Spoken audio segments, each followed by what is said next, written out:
McLaren రచించిన a doctor of the old school కథ ఏంటో విందాం. డాక్టర్ విలియం మెక్లూర్ అనే అతను గత 40 ఏళ్లుగా డ్రమ్ టచ్ అనే మారుమూల గ్రామంలో ఏకైక వైద్యుడిగా సేవలందిస్తూ ఉంటాడు. అతను చాలా నిరాడంబరంగా పాతకాలపు పద్ధతుల్లో జీవిస్తూ తన గుర్రం జెస్ మీద ఊరంతా తిరుగుతూ ఉంటాడు.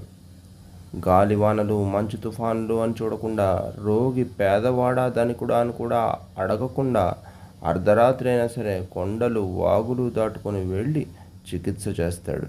అతని దగ్గర ఫీజు కంటే రోగి ప్రాణానికి ఎక్కువ విలువ ఉంటుంది. ఒకసారి గ్రామంలో భయంకరమైన వరదలు వచ్చినప్పుడు కూడా నిండుగా ప్రవహిస్తున్న నదిని తన గుర్రంతో కలిసి ప్రాణాలకు తెగించి దాటుతాడు, కేవలం ఒక పేద రైతు భార్య ప్రాణాన్ని కాపాడటం కోసం. అతను చేసే ఆ సాహసం అందరినీ ఆశ్చర్యపరుస్తుంది.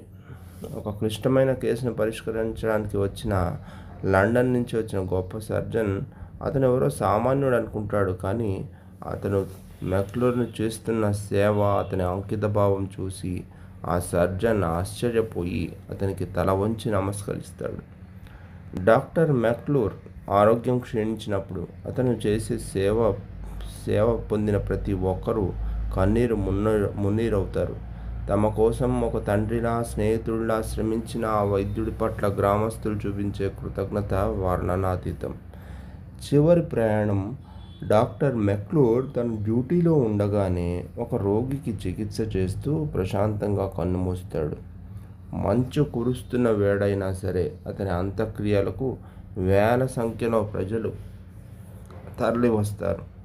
గొప్ప ధనికుల నుండి నిరుపేద కూలీల వరకు అందరూ తమ ప్రియతమ వైద్యుడి కోసం కన్నీటికి నివాళులర్పిస్తారు.